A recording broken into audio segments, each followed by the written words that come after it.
So biomechanics, I know this sounds like it should be something at the beginning of the semester, but I wanted to make sure we got through all the muscle stuff first. And then to me, this is like a cool down. Like this is like, yeah, dude, ask me all these questions. So biomechanics, the application, Brian, four, would you get him in a five? Would you get him in a five? The application of mechanical principles. So like physics, just mechanical concepts to biological systems. And humans are a biological system, but so are dogs and cats and horses and butterflies. So people that have gotten degrees in kinesiology that have an interest in biomechanics, they've gone on to work with animals. I've had former students become vets. I've had former coworkers that specifically do animal biomechanics. So although our area of interest might be humans, it's not just humans. You could apply this stuff to any critter that you have an interest of. Three main areas that we can do with biomechanics: improvement of sport technique. I know that's kind of general, but just as an example of how we've improved technique, heck, in martial arts, in jiu-jitsu and other fields, like it's constantly changing, right? Because people will discover new techniques all the time. This is more efficient. This isn't efficient. But an example of back in the day was when Dick Fosbury discovered you can jump higher by going back first instead of hurdling. And that's just because if you go back first, like a boomerang, you could get your center of mass like right over the bar.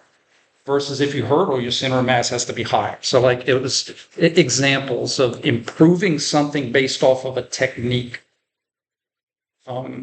Soccer style kickers kick that way for not just distance, but also accuracy. It's a heck of a lot more accurate to have more surface area on the ball than to go and kick it with the point of your foot, where if you're just a little bit off, right, that ball could go. Just examples. And so you could think in your field, heck, swimming, kick turns and just areas of improvement through the application of physics to biological systems. So when you guys are in the field, you can help people knowing human movement and knowing, muscles and mechanics.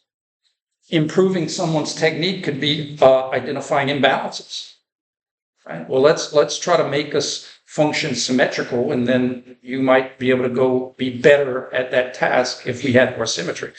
You may notice someone may be struggling. I'll give you an example of how this still applies to sport technique. When I was growing up playing, we didn't have athletic trainers, we didn't have physical therapists, we had coaches only. And it's not their fault. I mean, they didn't know some of the things that we know now. But I remember my basketball coach used to fuss at me something awful for when I would shoot, I would have my elbow like winged out, right? And he was a traditionalist, and everything had to be textbook and handing the cookie dough. But he would scream at Brian, keep your elbow. And I'm like, in my mind, I'm like, yes, sir. But in my mind, I'm like, dude, I'm trying. Like, it's not like I hear him and I'm saying, I'm going to put it more out. Like, I'm trying. I just couldn't. And now I know I have full range of motion in my shoulder. So I didn't have the external rotation in the position that I shot. Now, me, I'm like, is it going in? Debatable. But the point is that instead of saying, you're doing this wrong, I'm trying to tell you how to do it right. And if you don't do it, you're uncoachable. Versus, I keep telling him to put his body in a certain position and he's not doing it. I wonder if there's a reason. You see the difference? I wonder if there's a reason. Hey, Brian, I scheduled you an appointment to go see our physical therapist in town, and he's going to do some assessments on you and see the difference. I don't think we have as much of a problem with that now because we have more knowledge. Another personal example why this means a lot to me when I was pitching, because I knew I couldn't touch my toes, but I don't know how tight I was. So when I was pitching, My coach used to always fuss at me because I couldn't keep my toe pointed at a certain angle when I would rotate and throw, and I'd have pelvic girdle rotation. We didn't use those words back then, but my foot would literally go along for. He's like, Brian, how often do I keep your foot point here? If I had proper range of motion, that would be a great strategy, but I didn't, and I didn't know, and they didn't know. So we can know, like we can stand on the shoulder of giants and say, I wonder if there's a reason. This could be somebody you're not just rehabbing. Maybe you're working as a personal trainer and they're having trouble doing a certain technique over time. And you may say, maybe there's a reason they're struggling with this technique. And you go in and do some assessments and say, oh gosh, there's a big discrepancy on the right side or left side, whether it's strength or range of motion or something. There might be reasons why people struggle with technique. I always thought it was just because I was a bad listener. Still am, but there was some musculoskeletal issues too. Design of sport equipment.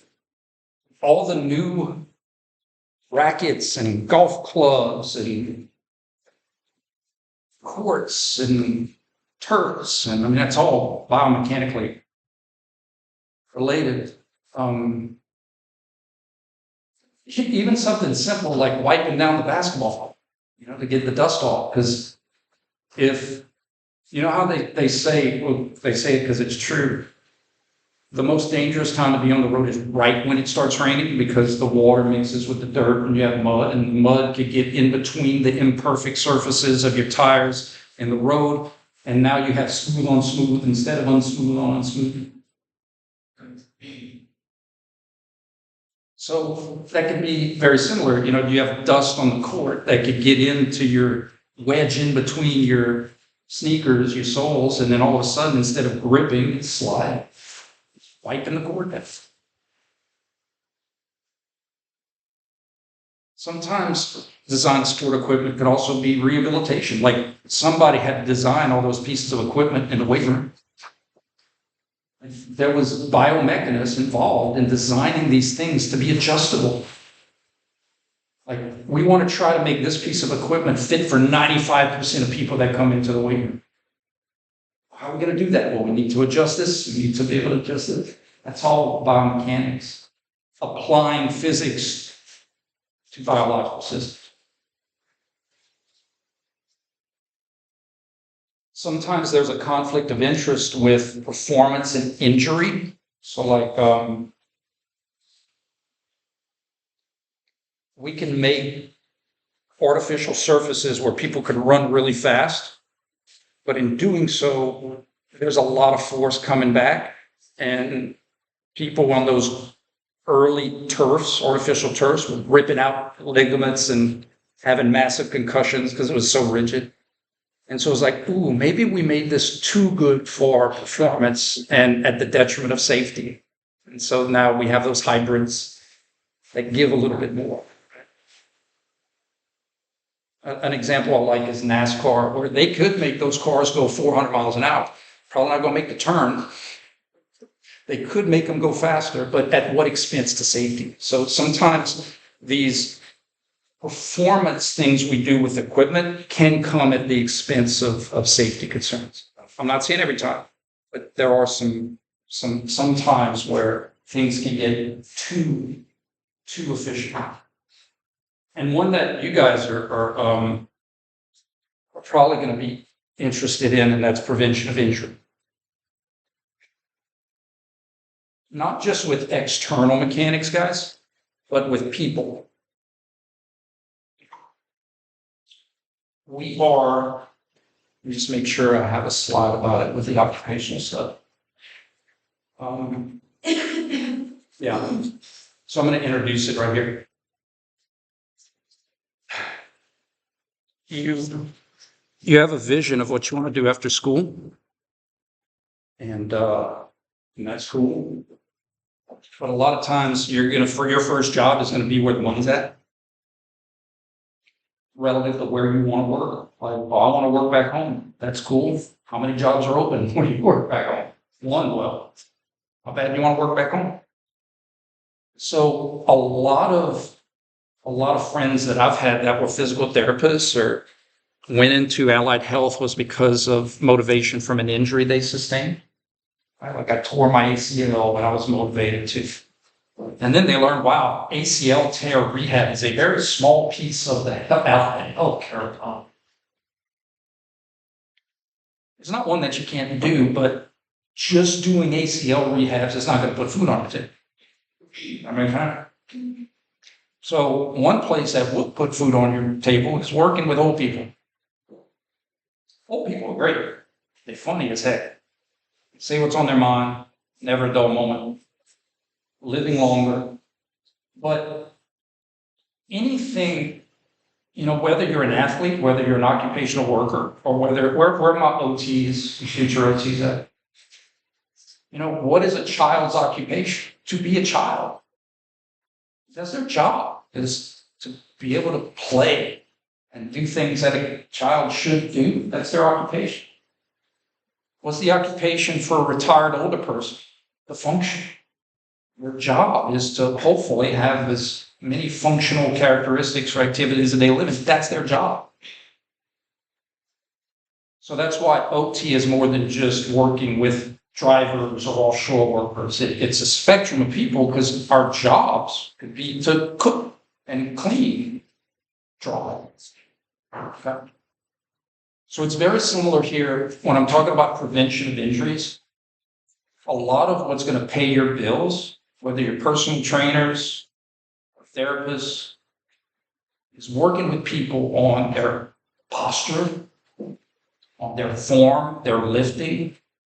Ms. Johnson, make sure to lift with your legs, with your back. Just give you an example. Trying to use proper mechanics to prevent things from happening, not just externally, but within our body itself. And guys, I get it. I used to work, it's no longer in existence. There was a place called the Fontana Center. And we did, my wife and I worked at the Fontana Center. And it was tough when you're a college kid and you're working with some seasoned veterans who've been working offshore, working like manually, and you're trying to say, Bob, what I need you to do for when you shovel is to, and Bob's like, I ain't gonna do it. I'm like, Bob, I get it. But how about we say we do it for the next 30 minutes? And because there's also some psychology that you have to get through. Bob was young. Bob had a strong back. And Bob only has so many shovels in him. Just like any athlete, you only have so many pitches in you. You only have so many jumps in you. You only have so many sprints in you. You only have so many fights in you. You only have so many. And nothing is as functional that you will ever have than what you were blessed to be born with. There's nothing we can give you that is as functional as what you were born with. Well, get a knee replacement. That knee is going to only has so many flexes in it. We got to replace it again. So sometimes when we're working with people on proper mechanics, it's to try to prolong, it's to try to save, it's to try to you may not feel it now, Bob, but one day you may be thanking me because you can't move your back because, it may not be the 1,000, 2,000, 5,000, but maybe that 10th time you go down and you don't come back. Or if you do start to notice something, how did Brian? Oh yeah, I got to start lifting with make sure nobody's looking. Things we learn, like how to lift heavy things. Like we teach them, all right, guys, we got to lift this heavy block. Go down on one knee, roll it up your ramp, put it on your knee. Just examples compared to. So my point with this is most of us have some background in sports, activity, fitness, and the mindset of that is different than the mindset of occupational work. We all had off seasons. Well, let me just get through this season and I could rehab it or rest it in the off season. The people that I worked with at Fontana, there was no off season for them. They worked and they got paid. There was no 2-hour practice. It's a 8 to 10 hour shift. So using proper mechanics that's more efficient. These people didn't have substitutes ready to go in case you got hurt. Like, oh, the starting wide receiver got hurt. I guess I'm in. There's no backups literally sitting at work being like, you're doing great, Bob. Let me know if you need a break, right? Like, there's no backups. So the mechanical part of proper safe lifting is much more of importance. And that's where the money's at. Dude, athletes are great. They're motivated, but that's a small piece of the pie. And I'm not saying you can't work with athletes. What I'm saying is that if your dream job isn't available, go where the money's at and then work with athletes as a side gig or a side hustle or a side passion project until maybe that job does open itself up.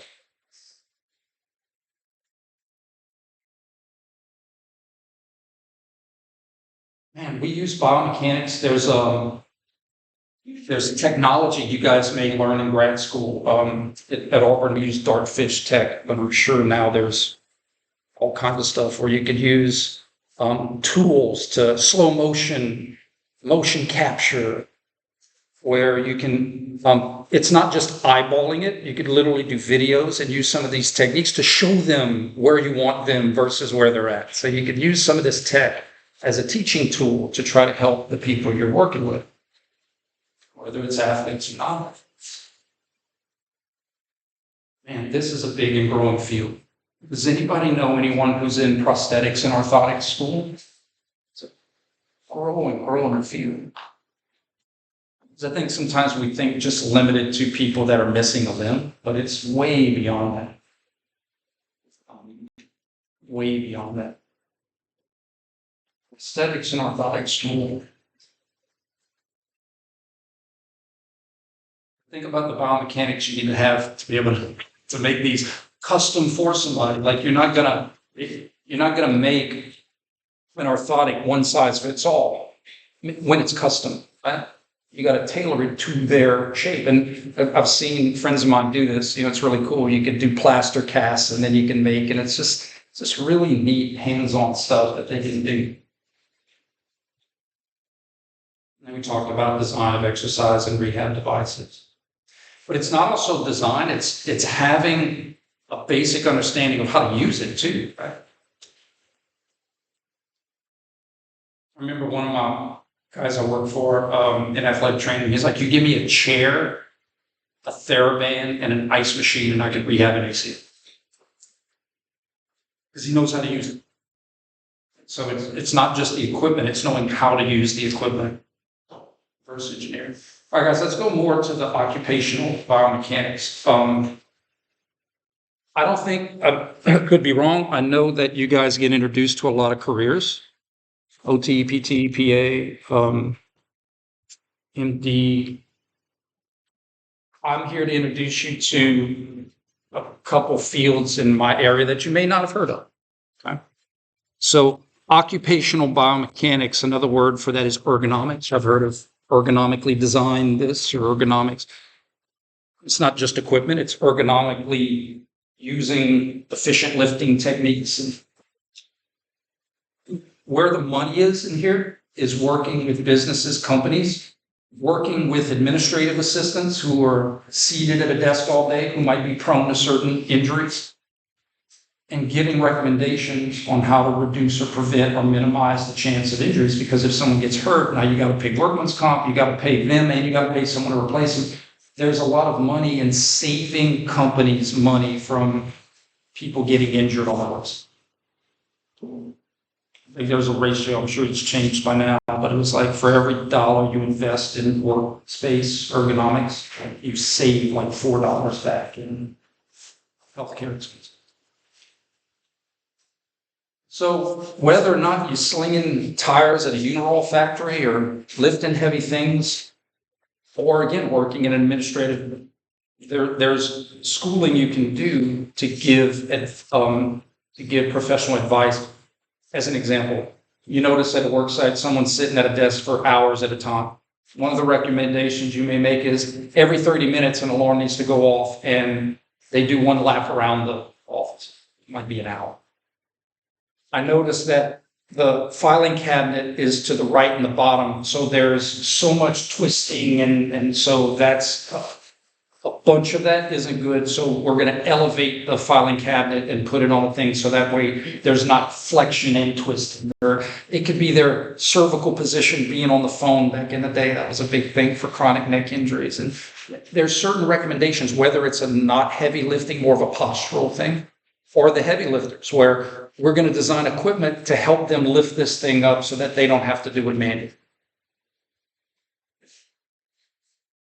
It's called occupational biomechanics or ergonomics. Traditionally, people that do this area of work come from human factors engineering. So most of the classes I took at Auburn were with industrial and systems engineers. Now, these people were smart when it came to the physics stuff. They didn't know anything about the human body, but that's not their background.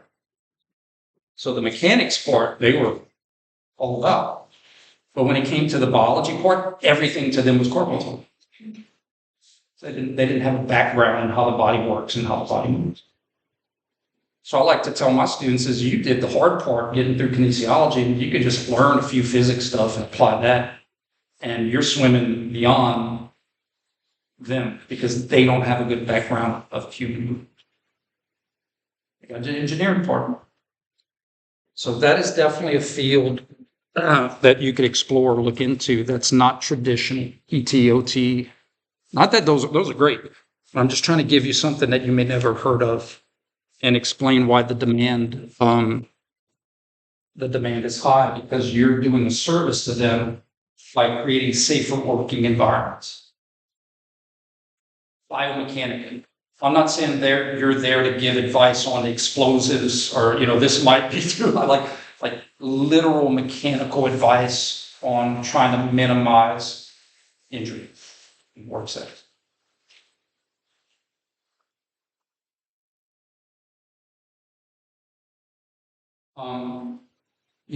This could be applied to activities of daily living. I don't know about you guys. My mom and dad are both 80. Mom's like 70. They had to have watched everything on television. Like they've had to see it all. I don't know what else they have to see, but like that's where they are in their life. Like they go visit with their friends and they watch TV all the time. But in doing so, you're going to create some posture problems and some imbalances. And so your application of these occupational things, what is a child's occupation? To be a child. What's an older person's occupation? So this plays with occupational biomechanics, with occupational therapy as well.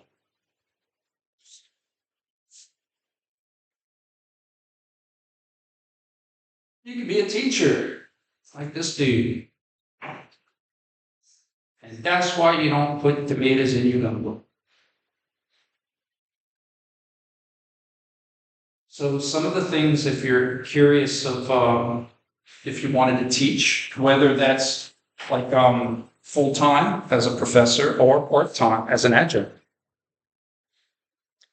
Typically you have 3 areas, teaching, research, and service.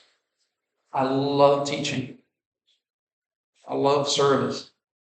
Gosh, I'm not good at research because that involves writing. I'm not so good at that. But there's some universities that will hire you just to be a teacher. There's some universities that will hire you just to be a researcher at school or higher.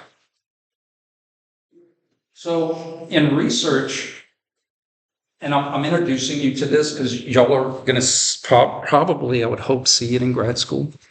I think most universities now will have these. And that's the three main ways we as biomechanists use equipment to get data. First one I have up there is motion capture. And motion capture can be used in video game creating, and that's where you put the little markers and you motion capture. Everybody seen like the little golf balls, it looks like people having it on.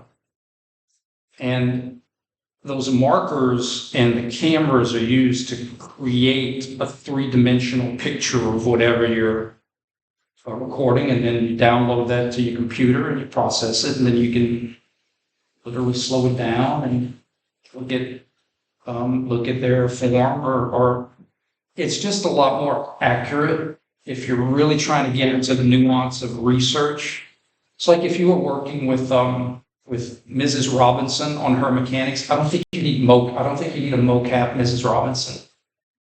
I don't think you need a motion capture. I think a video of Ms. Robinson trying to help her with her posture would be fine. But if you're doing research, you can't go to a research symposium and say, well, it looks like this happened. Like you got to have numbers, you got to have data, you got to, for all that significant difference kind of stuff. So the motion capture gives us specific angles and specific accelerations that we can then treat and compare and do statistical analysis.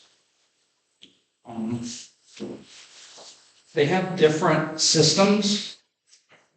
The system we had two systems at Auburn. One had a bunch of cameras. So in other words, if you have just one camera, you're limited to two-dimensional picture, three-dimensional concept, like when I talk about the board. The more cameras you have, the more angles and the better all-around three-dimensional picture you'll get of the movement.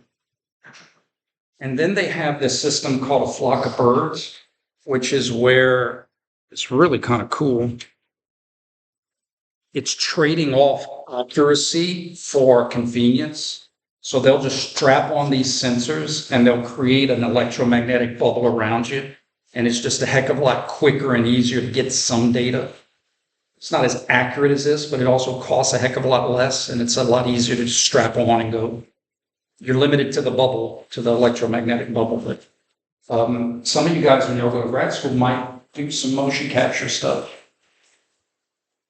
The next one is force plates. Guys, all a force plate is a fancy scale, expensive fancy scale that gives you forces in 3 dimensions instead of 1 dimension.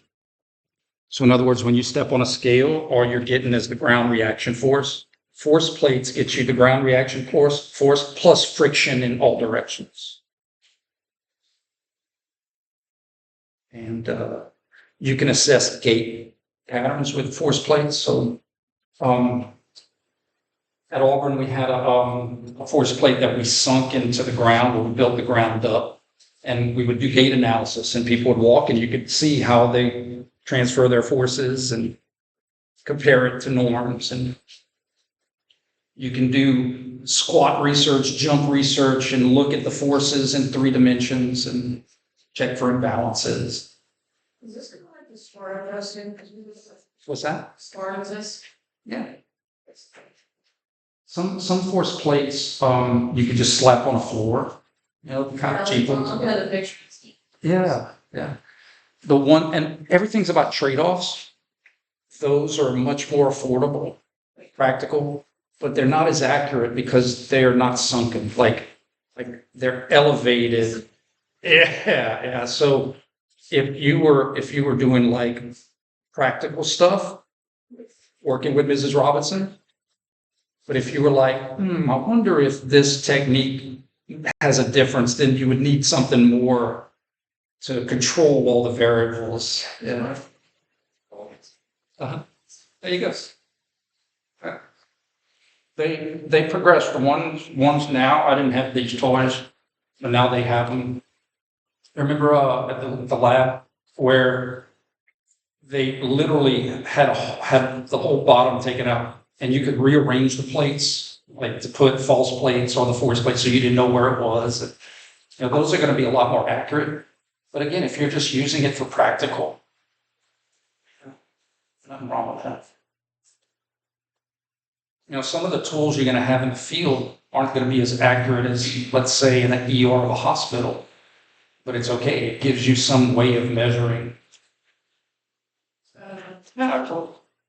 Nothing wrong with that.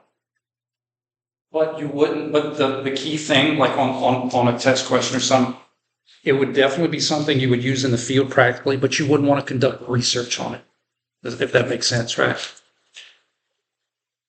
Too many variables that you can't control for. All right, guys, the last one is electromyography. Y'all had introduction like EKG stuff, right? It's the same thing, similar. It's just instead of your heart, you're just putting it on skeletal muscles. Typically, what we use electromyography for is to see in certain control settings. You'll learn that in grad school. To see if and when muscles turn on to contribute to things. The timing of when things turn on. Do they turn on? Why are they turning on? So basically, you're just measuring the electrical signals that we would send the muscles. There's certain conditions where you can actually correlate magnitude to force. Not all conditions, but there's certain conditions where we can do that kind of stuff to see how much. And what you see up here is what we call surface electromyography, EMG. And the surface is kind of what it sounds, where if you have a superficial muscle, those work well, but obviously they can't read the deep muscles. So they have another type of electromyography that's called interdwelling, like literally needles. You put needles in there and you can measure some of the deep stuff. You've had it done too? The interdwelling? They did the superficial first. Wasn't fine. Not fun, no. Yeah. Yeah. Well, the electromyography, just to clarify, is not sending any electricity, it's just measuring. But there are some things like there are some stim units that will send electricity, or oh yeah, some of the modified dry needling or acupuncture will also can send some current, to make the muscles contract. But this is just measuring, this is just like listening. It was seeing the fast muscles. Yeah, correct. It can measure what we call electromechanical delay. How long does it take you, the latency before your muscles turn on to a stimulus? There's a lot of cool stuff you can read from here. Electromyography.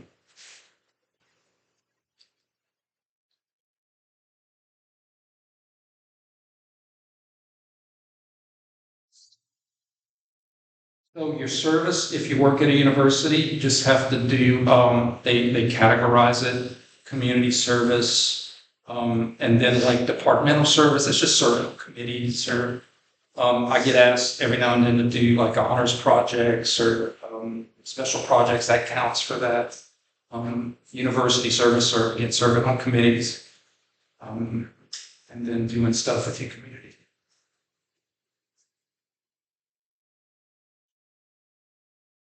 Grayson's a physical therapist. Gradney works at the hospital. And Beth is a prosthetics and orthotics student. University of Chicago. All right, guys, we're going to go back through it, and I'm going to emphasize certain things. All right, cool. So the definition of biomechanics, just know that you don't have to apply it to humans. I mean, nowhere on that definition does it say humans. Humans are biological systems, but we can apply biomechanics to any.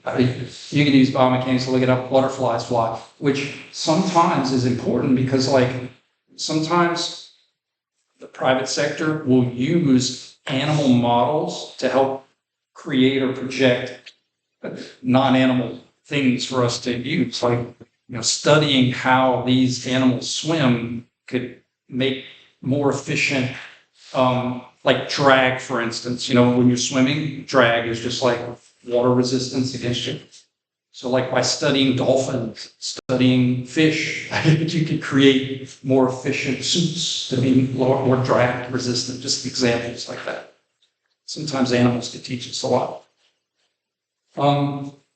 I would love for you to know just an example of the different kind of categories, like if it's using a technique to improve, like you do something different and thus it'll improve your technique, versus using a better, new, more efficient piece of equipment, like using a state-of-the-art golf club wouldn't be technique, that'd be equipment, because I can have the most expensive, best clubs in the world.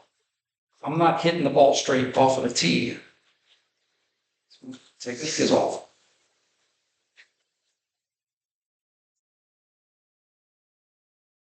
Just because I buy the new Jordans doesn't make me a good basketball player. Prevention of injuries. So, those are things we on the test, it's going to specifically use those keywords, like using proper lifting mechanics to prevent back injuries would be an example of, it wouldn't be equipment. I think the difference between the first and the third, the first one is trying to optimize performance, and the third one is trying to prevent an injury. So what are techniques we use to try to get better at something? So it's almost kind of like gags, right? We want to push the envelope of improvement.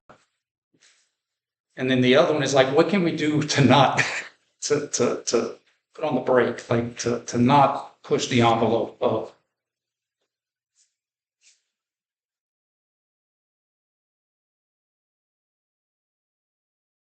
This could also be non-traditional, some of the stuff they're doing, bless you, some of the stuff they're doing with data, in helmets and stuff, they'll do tracking data and they could use that as predictors of fatigue, and because we know that people typically get hurt at a higher rate when you're tired.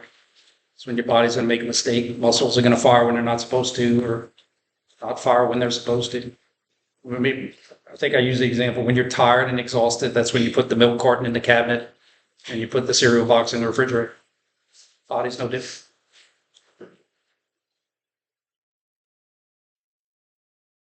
Yeah, just know an example of each.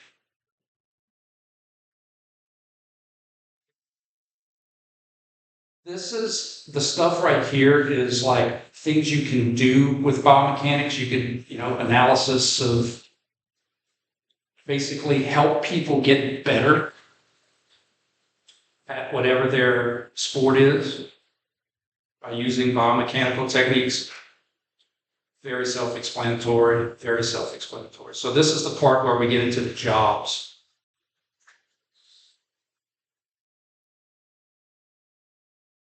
Note this, or if I had to summarize, the job of someone who's doing ergonomics is inversely proportional to someone who's being a strength and conditioning coach. Because again, if you think about it, you're trying to peak, you're trying to optimize performance, but you run the risk of overuse injury or an acute injury, that's the risk. But if you get hurt, you can take time off. You have a backup to go in, not in the work setting.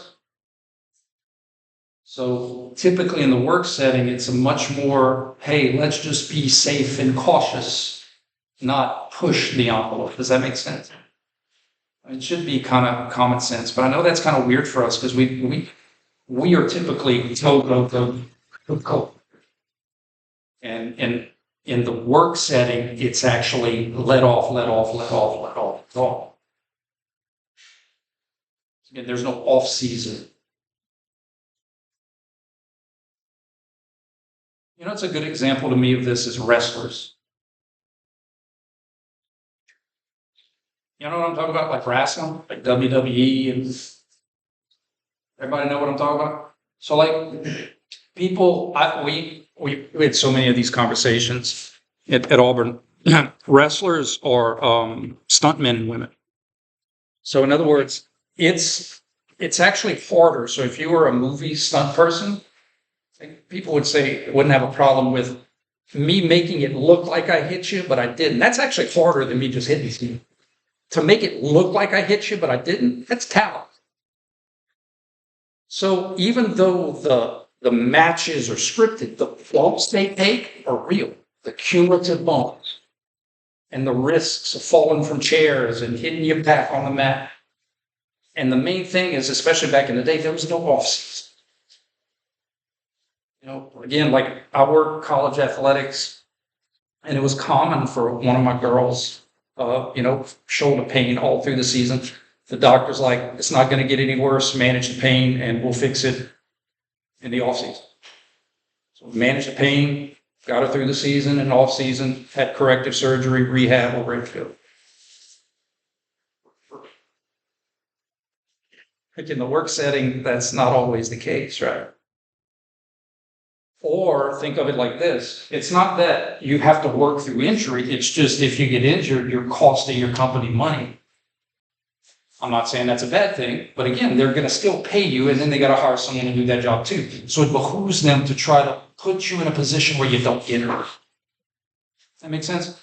Like we know injuries are part of sport. It's not happening.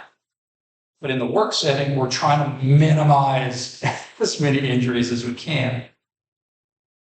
Financially, it should make sense, right?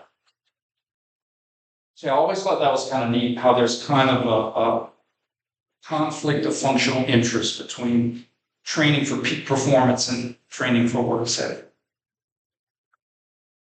And occupational workers or athletes, they is anybody in the marching band? You're younger, like that's effort. You're up in the heat, marching and holding instruments and physiological. I mean, that's athletes. So I think there's a lot of occupations that we don't really think are athletes, but their cardiovascular system is being stressed just like an athlete would. Their joints and their muscles are being stressed like an athlete would. But unlike an athlete, they got to work more than 2 hours, and again, the off season stuff. So, all right, any questions? Those are the key points that I'd like for you to know for your test. I'm just going to pull a couple of questions from this, but I have to introduce you to some of the equipment that you may be using in grad school. On the test, like I'm literally going to say, which of the following equipment is used to measure the electrical activity of a muscle? Electromyography. This piece of equipment uses cameras to look. I mean, it's going to be pretty obvious. But you know me, I'm going to make up stuff. I'm going to be like electro Karen Croology or something. I'll make up word. Quick thing before I let you go, anybody ever find it curious why they call it EKG? Because cardiac starts with a C, right? It's coming from a dyslexic. Y'all know why they do that? Because EC sounds too much like EE, electroencephalopathy. So that those words don't sound too similar, ECG, EEG, they use EKG. Yay. Yeah, have a good one.